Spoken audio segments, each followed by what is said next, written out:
It's Wednesday, January 25th. I'm Priyanka Arabindi. And I'm Juanita Tolliver, and this is What a Day, where now that Panic at the Disco is disbanding, we're looking forward to figuring out what else you can do at the disco. Yeah, apparently you can dance at the disco, wear great outfits at the disco, you can even get in a fight at the bathroom at the disco. A lot of options. I feel like you've had experience with that, Priyanka.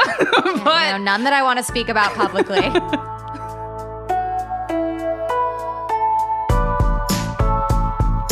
On today's show, the U.S. plans to take a big step towards arming Ukraine. Plus, classified documents were found at another former vice president's home. But first, yesterday, during a hearing about whether or not to release a report by a special grand jury that covers this investigation into Trump's and others' attempts to interfere in the 2020 Georgia election results, Fulton County District Attorney Fani Willis emphasized that, quote, for future defendants to be treated fairly, it's not appropriate at this time to have this report released. She added, quote, decisions are imminent. Dun, dun, dun. Okay. Yeah, I hear you with the dun, dun, dun. What is happening here? Explain everything. All right, so let's rewind a little bit just to refresh folks' memory. District Attorney Willis requested and convened the special purpose grand jury 8 months ago as part of an investigation that was based on a recorded call that Trump made to Georgia Secretary of State Raffensperger asking him to find 11,780 votes specifically. And throughout this investigation, DA Willis has had to fight tooth and nail in court to get testimony from some of Trump's closest allies, including Senator Lindsey Graham, Rudy Giuliani, Mark Meadows, and others. We should also note that Trump was not subpoenaed by this special grand jury, nor did his lawyers participate in yesterday's proceedings. According to reports, Trump's legal team has not been engaged in this entire process at all. But the grand jury heard from a lot of other folks, as DA Willis noted during the hearing, that a total of 75 witnesses appeared before the grand jury investigation, so there's no telling what's included in this report. With that in mind, it makes sense that not only does DA Willis want to keep the report under wraps, but she also made it clear that there could be more than one person facing a criminal indictment here. And that's what made my ears perk up. Like, who, in addition to Trump, could be facing charges? Yeah, wow. Okay, that's not something I had considered. Also did not realize she had talked to that many witnesses. Girl. Who knows? Who knows what's in here? So what was the media's argument in this hearing? Well, the legal team representing a coalition of media organizations argued that it was in the public's interest to release the findings, and that while district attorneys or prosecutors are generally uncomfortable with having to release information as a case progresses, it's not atypical in legal proceedings. And let's be real, I want to know what's in the grand jury's report just as much as anyone else, but not at the expense of undermining the potential prosecution of Trump and his minions, right? Totally. I feel like that's been the argument in, several of these proceedings that have been unfolding kind of around the country, that these people are coming forward and being like, we can't be fully transparent with you because this is ongoing. Like, that's just not how this works. And it's unfortunate for us because we want to know everything all the time and feel like we should. Right. But sometimes there is a reason that we don't. Right. And after spending 90 minutes hearing from both sides, Judge Robert McBurney noted that these are clearly extraordinary circumstances. And he said, quote, there will be no rash decisions, and, quote, no one's going to wake up with the court having disclosed the report on the front page of a newspaper.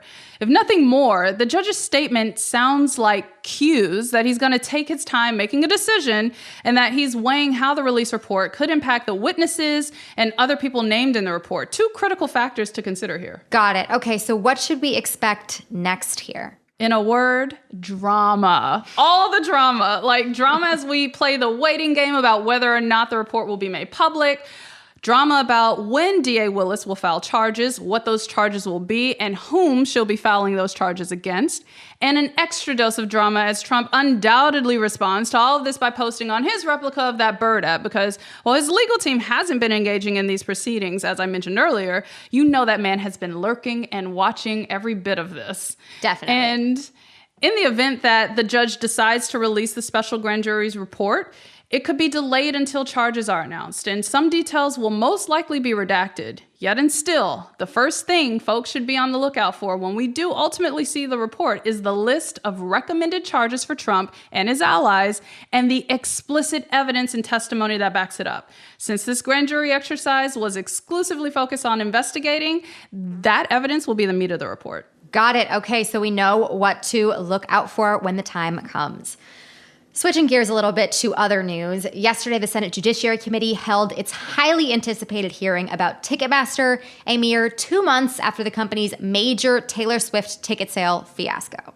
So for those of you who do not remember, back in November, tickets went on sale for Taylor Swift's Eras Tour, and the rollout was a nightmare, in short. It was just a disaster. Right. Ticketmaster had to stop sales before the official sale even started. It was, after the pre-sale ended because its website crashed, ticket prices skyrocketed. Did not even comprehend how this was happening. I don't think they did really either. This also led to questions about Ticketmaster's power in the live events industry. Swift's tour definitely brought Ticketmaster and its many issues to the forefront for millions of her fans nationwide and people who might not otherwise be thinking about this stuff. But senators were interested in more than just the issues around that event. The CFO of Ticketmaster's parent company, Live Nation, appeared before the committee to answer questions about what went wrong, as well as the company's 2010 acquisition of Ticketmaster and whether or not that stifled competition in the industry. It was a real grilling, and it also included many a cringy reference to Taylor Swift lyrics by senators on both sides of the aisle who I do not think listen to Taylor Swift's music at all, one bit. Take a listen. Oh my gosh, I'm bracing myself. Ticketmaster ought to look in the mirror and say, I'm the problem. It's me. Karma's a relaxing thought. Aren't you envious that for you it's not? That's all I've got to say. Oh my God. What the hell was that? Like, what? The words are so uncomfortable coming out of their mouths. It's so bad. Staffers, if you want to be cute and kitschy, rehearse the rhythm with your senator. Don't send them out like this, because this is what you get. Yes, do not do this to your boss. I mean, unless you hate your boss, which they very well might. I mean, no further comment on those. But with us to discuss the Ticketmaster meltdown today is Senator Amy Klobuchar of Minnesota. She called for this hearing along with Republican Senator Mike Lee. I started by asking her to discuss some of the biggest issues around Ticketmaster that the Senate Judiciary Committee has been looking into. It's not just Taylor Swift fans. It is Bad Bunny fans. It is all kinds of Springsteen fans who've experienced fiascos that have happened because there's no one else to turn to. That's the first problem. And the second thing is the fees. 27% average is added to these ticket prices, these fees to Ticketmaster, which is a huge monopoly. So think about it this way, like a triangle with the consumer, the fans stuck in the middle. Ticketmaster does 70 to 80% of ticketing. They also do the promotion. And then they own a bunch of arenas in the third corner. Or for the arenas they don't own, they say, hey, you got to take a 3, 5, 7-year contract with us so no one can compete.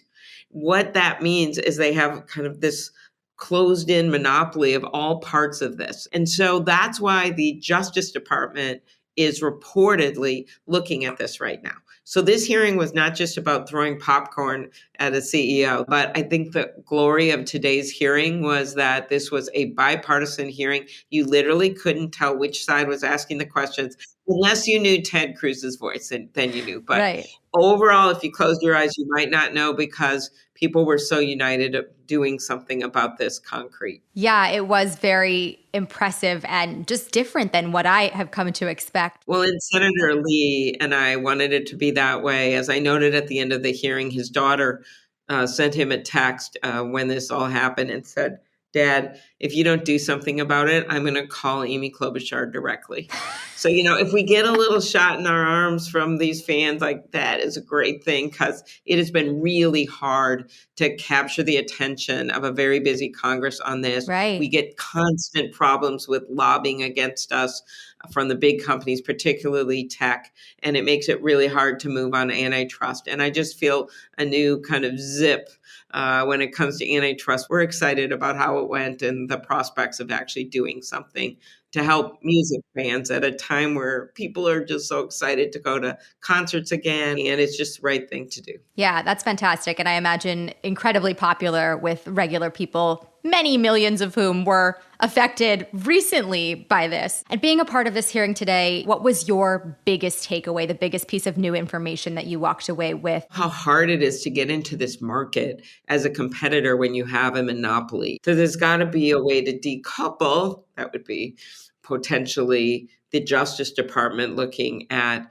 a breakup of some of these aspects of the business that shouldn't have been allowed to combine in the first place. That's one option, and that's going to be up to the Justice Department. But the other is us passing legislation and changes from Ticketmaster directly. So Senator Lee and I are committed to working together on this, as are many others, and we were just excited it went so well. In your ideal world, what's the outcome here that you are hoping for? What do you have something that you want or you think is best for the consumers? In my ideal world, I would actually reform the antitrust laws to get at these conservative court decisions that have really narrowed it. And that's really our big problem, and why you're seeing consolidation in every area from cat food to caskets. John Oliver once did a very funny piece on this. He said, if all this consolidation makes you want to die, good luck, because we now only have 3 casket companies left. They've all combined. And I had to call and go, actually, it's down to 2 because one bought the other. Oh, no. So I just think this idea of reforming the antitrust laws, doing things specific for fans with Ticketmaster, and doing things specific through the Justice Department is really, really important. That's our first goal with regard to Ticketmaster. However, if you really want to just not have these repeat stories of this bad behavior, you've got to make it easier to bring antitrust and discriminatory conduct suits, because it's just going to get worse. That was my conversation with Senator Amy Klobuchar. We'll be sure to keep following the story, and I will, of course, keep you posted on if I finally get my tickets to see Taylor Swift. I still don't have them, but that is the latest for now.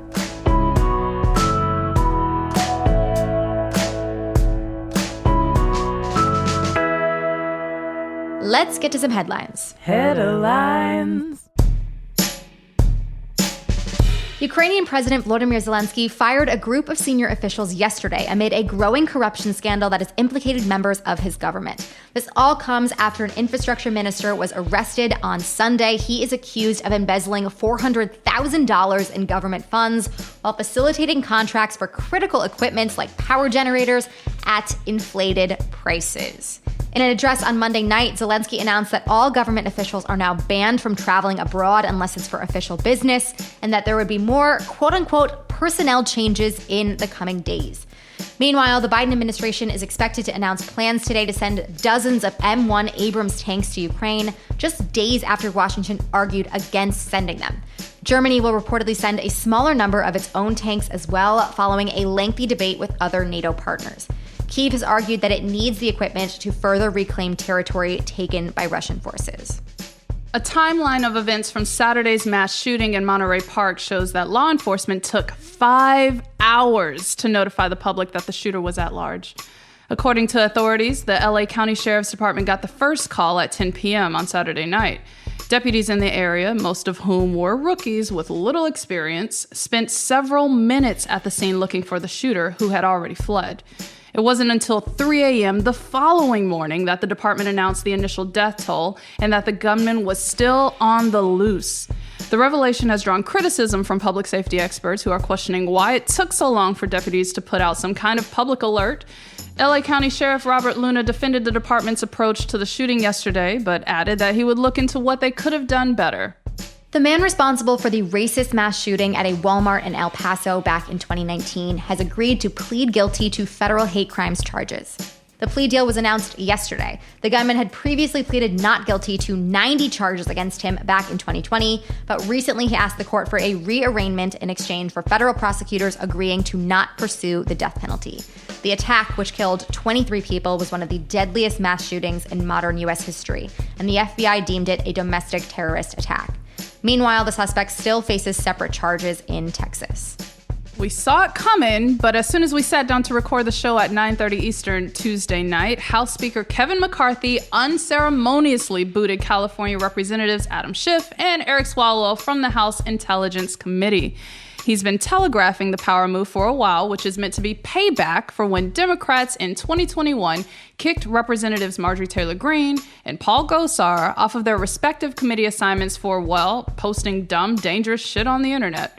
Schiff, who led the prosecution in the impeachment of former President Trump, tweeted last night, quote, "This is petty political payback for investigating Donald Trump. If Kevin McCarthy thinks this will stop me, he will soon find out just how wrong he is." What a mess. There is no equivalence at all between Marjorie Taylor Greene and Paul Gosar and Adam Schiff and Eric Swalwell. Zero. The Department of Justice yesterday filed a major antitrust lawsuit against Google's parent company, Alphabet, alleging that the tech behemoth illegally cornered the online advertising market in the U.S. 8 other states also joined the suit, which claims that Google squeezed out its competitors over the years by forcing publishers and advertisers alike to use their tools. This is the second case that the DOJ has brought against Google in the last 3 years, though the company has faced multiple complaints from regulators around the world for its allegedly anti-competitive business practices. Look at us using the word allegedly there. If this latest suit is successful, it could force Google to sell off its lucrative multi-billion-dollar ad business, which brings in more than 80% of its overall revenue. Meanwhile, all of us here will be getting some eerily specific targeted ads of our own, because this headline is coming to you straight from a shared Google Doc. Bing bong. Bring it back. Bing bong, I haven't heard that one in a while. We learned yesterday that a lawyer for former Vice President Mike Pence discovered about a dozen classified documents at Pence's home in Indiana.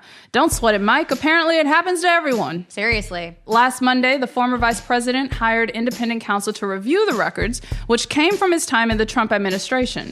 Reportedly, Pence was inspired to reflect on his personal collection of Trump-era memorabilia after hearing the news about President Biden's own document snafu earlier this month.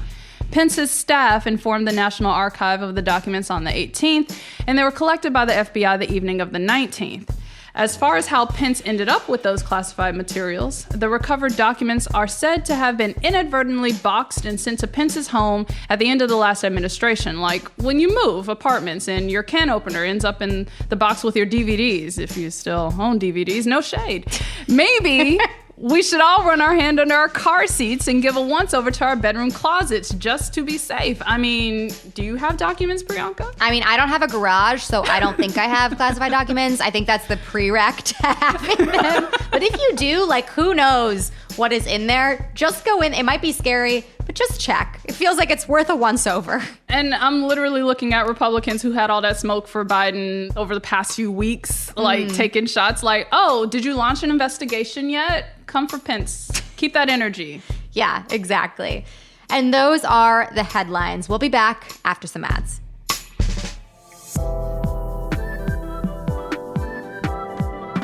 What a Day is brought to you by Nutrafol.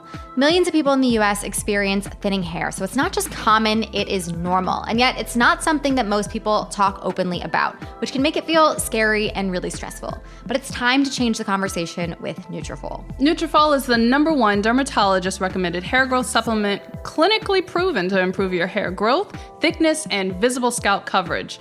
And because there's more to hair loss than just genetics, Nutrafol has multiple unique formulas to fit all the different factors that may be impacting your hair, regardless of your biology or age.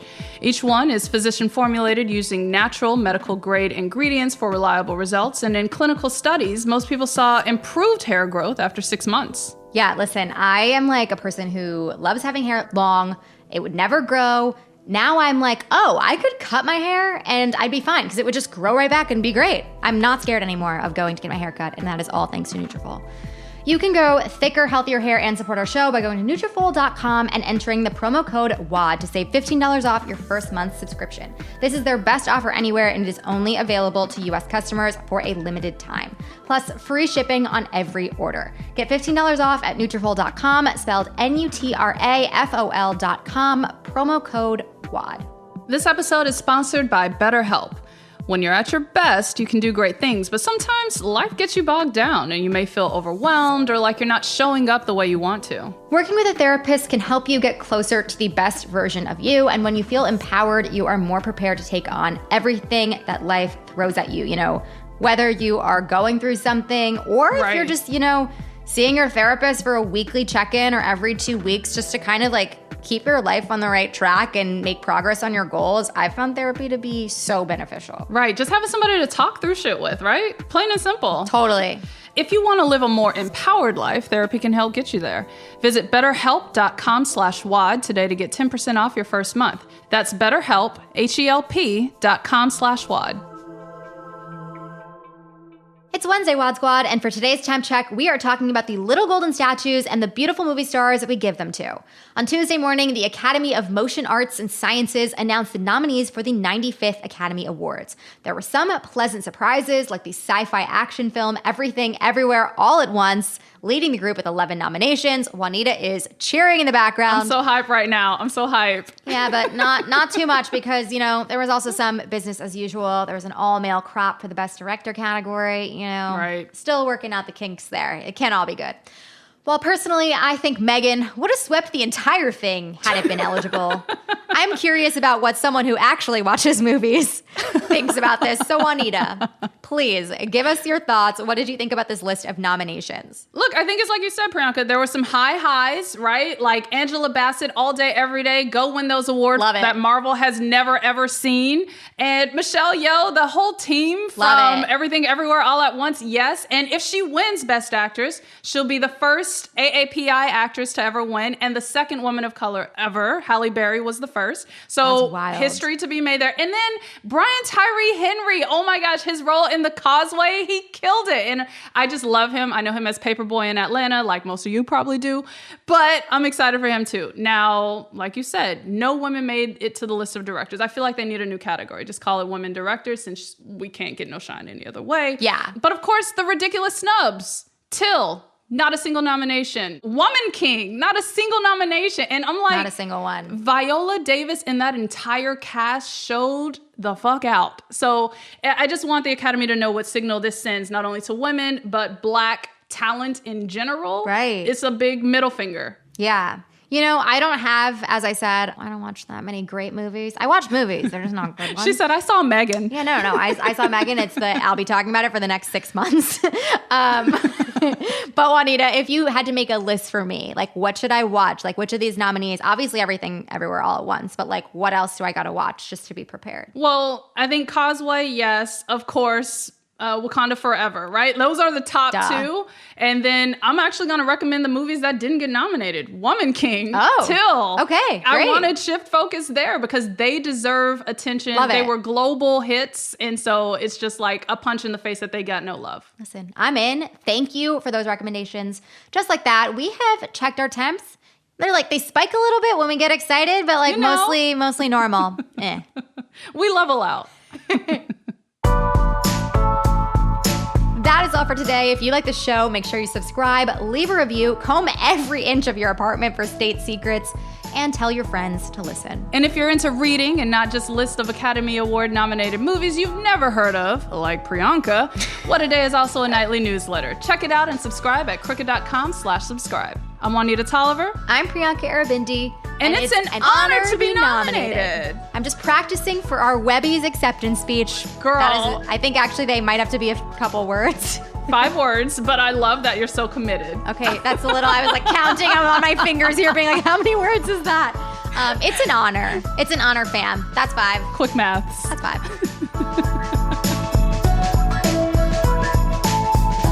What a Day is a production of Crooked Media. It's recorded and mixed by Bill Lance. Jazzy Marine and Raven Yamamoto are our associate producers. Our head writer is Jossie Kaufman, and our executive producer is Lita Martinez. Our theme music is by Colin Gilliard and Kashaka.